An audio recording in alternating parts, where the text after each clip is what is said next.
जरा सोचिए, एक ऐसी सुबह की जहां सब कुछ मौन है, आपके अंदर भी और आपके बाहर भी, जहां मन की भाग दौड़ हो रही है और आत्मा को शांति महसूस हो रही है। इस मौन में एक गहन प्रश्नावली है, क्या मैं सही मार्ग पर हूं? वो दिव्य शक्ति क्या है जिसे हम ईश्वर, ब्रह्मांक या परमात्मा कहते हैं? मेरे जीवन से मेरी विनती से अपील है, हम किसी तरह से उस दिव्य शक्ति को याद करते हैं। कुछ लोग घंटियां बजाते हैं, कुछ प्रार्थनाओं में शब्द दोहराते हैं और कुछ अनुष्ठानों में अपनी श्रद्धा निवेदित करते हैं। लेकिन क्या हमारी कोल उस अनंत निजी तक पहुंच रही है? इसके उत्तर शब्दों में नहीं, बल्कि जीवन के स्मारकों में छिपे हैं। एक बहुत ही सुंदर कहानी है। एक बार एक बहुत ही सिद्ध महात्मा अपने कुछ शिष्यों के साथ गहन ध्यान में बैठे थे। जब उन्होंने भक्ति की तो उनके चेहरे पर एक अलौकिक तेज और करुणा का सागर था। एक शिष्य ने साहसिक कार्य करके पूछा, गुरुदेव, हम यह कैसे जानते हैं कि ईश्वर हमें आकर्षित करता है और वो हमसे कैसे बात करते हैं? तो महात्मा या संत मंद मंद मुस्कुराए। उन्होंने कहा, ब्रह्मांड में ब्रह्मांड का सारा रहस्य छिपा हुआ है। वो बोले कि ईश्वर की भाषा शब्दों की मोहताज नहीं, वो अटेम्प्ट में बात करते हैं, जीवन की लय में, आत्मा की फुसफुसाहट में। और जब तुम पूरी तरह से सजग हो और अंदर से शांत हो जाओ तो तुम उन विद्यार्थियों को पढ़ सकते हो। और जब दिव्य चिन्ह प्रकट होते हैं तो वह आपके जीवन में ये 7 दिव्य चिन्ह अवश्य प्रकट करते हैं। जीवन एक महासागर की तरह है, कभी इसकी लहरें शांत तो कभी इसमें भयंकर तूफान आते हैं। बाहर की दुनिया में शैतान, आलोचक और विपरीत परिस्थितियां, ये सब तूफान के थपेड़े हैं जो हमें तोड़ने की कोशिश करते हैं। लेकिन जब ईश्वर की कृपा आप पर होती है तो इन तूफानों के बीच भी आपके अंदर एक अद्भुत शांति बनी रहती है। ये किसी बाहरी सफलता या परिस्थिति पर निर्भर नहीं करता, ये आपके अंदर से आता है। अकारण हो सकता है, बाहर सब कुछ टूट रहा हो, लोग आपको ताने मार रहे हों और भविष्य अनिश्चित लग रहा हो। आपके अंदर से फ्रेंड स्थिर आवाज बार बार कहती है, सब ठीक है, डरो मत, मैं हूं ना। ये कोई मानसिक भ्रम नहीं है, ये आत्मा का अनुभव है। यही शांति है जो तब महसूस होती है जब कोई परम शक्ति आपकी आत्मा को अपने भगवान में लेकर सहला रही हो। जैसे मां के स्पर्श से बच्चा शांत हो जाता है, वैसे ही भगवान का स्पर्श आत्मा को निर्भय और शांत कर देता है। हम बार बार इस एहसास को अंतिम रूप देते हैं क्योंकि हमारा मन बाहरी किनारे में उलझा रहता है। परंतु यही पहला और स्पष्ट संकेत है कि आप अकेले नहीं हैं। ईश्वर की दृष्टि आप पर है और वो आपसे प्रार्थना करता है। जब जीवन में सही समय पर मदद, सही इंसान या सही अवसर अचानक प्रकट हो जाए, जब आपने कभी ऐसा नहीं किया हो, तो समझ लें कि ये आपके कर्मों का नहीं बल्कि ईश्वर की कृपा का फल है।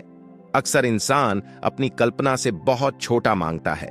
हमारी इच्छाएं हमारी समझ तक सीमित है, लेकिन ईश्वर का मानना है कि हमारी आत्मा के विकास के लिए वास्तव में क्या आवश्यक है। जब वो उत्सव मनाती है तो वो हमारे सह अस्तित्व से नहीं बल्कि उसके सह अस्तित्व से देती है।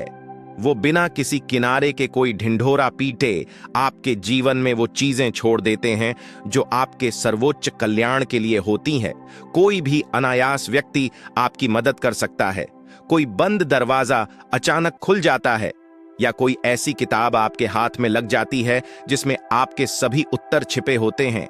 जब ऐसा हो तो व्यवहार को ये पद छोड़ने का अवसर न मिले कि यह मेरी योग्यता है, फर्स्ट से सिर झुकाएं और उस अदृश्य हाथ को धन्यवाद दें, क्योंकि यह सीधा संदेश है कि आपकी देखभाल जारी है।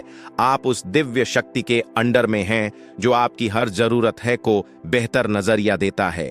भय मन का सबसे बड़ा शत्रु, भविष्य का भय, दुर्भाग्य का भय, मृत्यु का भय, यही डर के कारण है।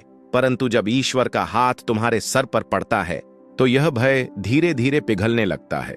यह कोई ताकत या साहस का दिखावा नहीं होता, यह एक स्वाभाविक निर्भयता है जो जन्म से ही अस्तित्व में है। यह ठीक वैसा ही है जैसे एक छोटा बच्चा अपने पिता का हाथ थामकर भीड़ भरे बाजार से निकल जाए। उसे किसी से भी डर नहीं लगता, क्योंकि उसे विश्वास होता है कि उसका हाथ सबसे मजबूत हाथ है। ठीक इसी तरह जब आप ईश्वर के संरक्षण को महसूस करते हैं तो दुनिया के अनमोल विचार आपको मिलते हैं। आपको एक गहरा विश्वास है कि कुछ भी हो जाए, आपका अनिष्ट नहीं हो सकता। ये निर्भयता व्यवहार से नहीं बल्कि दान से आती है। इस बात का एहसास होता है कि आप उस परम शक्ति के एक अंश हैं जो अजननी और अनंत है। यदि आप अपने अंदर इस स्वाभाविक निर्भयता को महसूस कर रहे हैं तो यह एक स्पष्ट संकेत है कि ईश्वर की सुरक्षा की छतरी आपके ऊपर है। कई बार हम जीवन की किसी उथल पुथल में फंस जाते हैं, बुद्धि और तर्क के सारे रास्ते बंद हो जाते हैं। हम बाहर उत्तर ढूंढते हैं, लोगों से सलाह लेते हैं, लेकिन समाधान नहीं मिलता। और फिर एक दिन शायद ध्यान में या शांत बैठे या प्रकृति को देखते हुए अचानक बिजली की एक चमक की तरह एक विचार आता है, एक ऐसी गहरी और स्पष्ट समझ जो आपकी सारी उलझनों को एक पल में सुलझा लेती है। सब कुछ साफ हो जाता है। यह कोई सामान्य सोच या विश्लेषण नहीं होता, यह दिव्य प्रज्ञा का एक कण होता है जिसे चमत्कार कहते हैं। ऐसा तब होता है जब आपकी बुद्धि आपकी नहीं रहती, बल्कि वह ईश्वर का एक उपकरण बन जाता है। ये एक बहुत ही व्यक्तिगत और गहरा अनुभव होता है। ये संकेत है कि परमात्मा आपको सीधा मार्ग दिखा रहे हैं। वह कह रहे हैं कि तुम मेरे प्रिय हो और मेरी इच्छा से काम कर रहे हो। इस दिव्यता का सम्मान करें, क्योंकि यह ईश्वर का प्रत्यक्ष निर्देश है। कभी कभी आपके साथ ऐसा होता है कि बिना किसी बाहरी कारण के आपका मन आनंद से भर जाता है। आपके चेहरे पर एक प्यारी सी मुस्कान तैरने लगी हो और दिल किसी अनचाही मंगित पर गुनगुनाने लगा हो, और आप खुद से कहते हैं कि मैं इतना खुश हूं, क्यों? आखिर हुआ क्या है? यह आनंद भौतिक नहीं है, यह आत्मिक है। यह इस बात का प्रमाण है कि आपके अंदर कोई दिव्य ऊर्जा सक्रिय हुई है। आनंद आत्मा का स्वभाव है। जब ईश्वर आपसे जुड़ते हैं तो वो आपकी आत्मा पर दया दिखाते हैं और उनका दिव्य स्पर्श आपके पूरे आंतरिक अनुभव में आनंद की लहर से भर देता है। यह खुशी किसी चीज को पाने या किसी इच्छा के पूरी होने से नहीं मिलती, यह बस उस ईश्वरीय कृपा का आनंद है। यह एक बहुत ही कोमल और सुंदर संकेत है। याद रखें कि हमारी असली प्रकृति दुख नहीं है, बल्कि आनंद है। यदि आप बार बार अकारण ही इस आनंद को महसूस करते हैं तो समझे कि ईश्वर आपके अंदर से मुस्कुरा रहे हैं। जब कोई व्यक्ति खुद को गलत संगति, बुरे विचार और नकारात्मक विचारों से दूर रखता है तो यह एक बहुत बड़ा आध्यात्मिक संकेत है। परमात्मा जब किसी आत्मा से आकर्षित होते हैं तो वे सबसे पहले उन्हें शुद्ध करते हैं। वो आपको रुलाते पीटते नहीं हैं, बल्कि वो आपके अंदर रोशनी को बढ़ा देते हैं और ब्लैकआउट अपने आप ही हिलने लगता है। और आपको लगेगा कि जिनमें आपको पहले मजा आता था अब वो आपको वैकल्पिक लगने लगते हैं। बातचीत, आलोचना और मनोरंजन से आपका मन उबने लगता है। आपका स्वभाव पूरी तरह कोमल हो जाता है, जो शांत, निर्मल और सात्विक है। यह परमात्मा की मौन प्रार्थना है जो आपकी आत्मा का शुद्धिकरण कर रही है। यदि आप अपने जीवन में यह परिवर्तन देख रहे हैं तो यह एक निश्चित संकेत है कि ईश्वर आपको अपनी ओर खींच रहे हैं, अच्छाई की ओर, प्रकाश की ओर। यह एक अद्भुत अनुभव है। कभी कभी हम मन ही मन कुछ सोचते हैं या किसी दिशा निर्देश से के लिए प्रार्थना करते हैं और उसका उत्तर तुरंत मिल जाता है। कोई व्यक्ति अपनी बात कहता है जो हमारे मन में चल रही थी या कोई सॉल्यूशन के रूप में हमारे सामने आ रही है। यह कोई संयोग नहीं है, यह एक दिव्य प्रतिध्वनि है। यह संकेत है कि आपका अज्ञान और ब्रह्मांड के बीच का पर्दा हट रहा है। आपकी आत्मा की पुकार सीधी और शांत है। जब ऐसा होता है तो इसका एक सीधा सा मतलब है, यह है कि आप अपने भगवान से बार बार प्रार्थना कर रहे हैं और हर विचार सुन रहे हैं, और वो सुन रहे हैं तो इसका मतलब बहुत ही स्पष्ट है कि वह आपसे अपील कर रहे हैं। वो तुम्हें दिखाना चाहता है कि तुम और मैं अलग नहीं हैं, हम एक ही संवाद में हैं। जब आत्मा ईश्वर से जुड़ती है तो बाहरी दुनिया के नियम नहीं माने जाते। जब ईश्वर प्रकाशित होते हैं तो वे आत्मा को संसार के कर्म और बंधन से ऊपर उठा लेते हैं। तो अब प्रश्न यह नहीं है कि हम ईश्वर को कैसे प्रसन्न करें। क्या व्रत से, पूजा से या तीर्थ यात्रा से भगवान के भाव के बारे में स्पष्ट किया है, वो तब प्रभावित नहीं होते जब आपका जीवन प्रभावित होता है।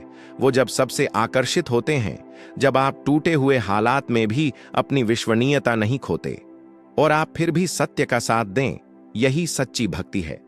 यही क्षण है जब ईश्वर आपकी आत्मा को दर्शन देते हैं।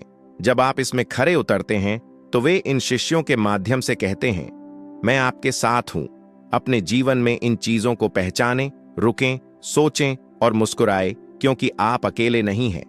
वह दिव्य शक्ति आपको देख रही है, आपका मार्गदर्शन कर रही है और चाहती है कि आप सच्चाई के पथ पर आगे बढ़ते रहे, शांति से, विश्वास से और पूर्ण समर्पण से। जिस दिन तुम अपने अंदर की इस मौन भाषा को पहचान लोगे, उसी दिन यह दुनिया एक सुंदर नाटक की छाया बन जाएगी।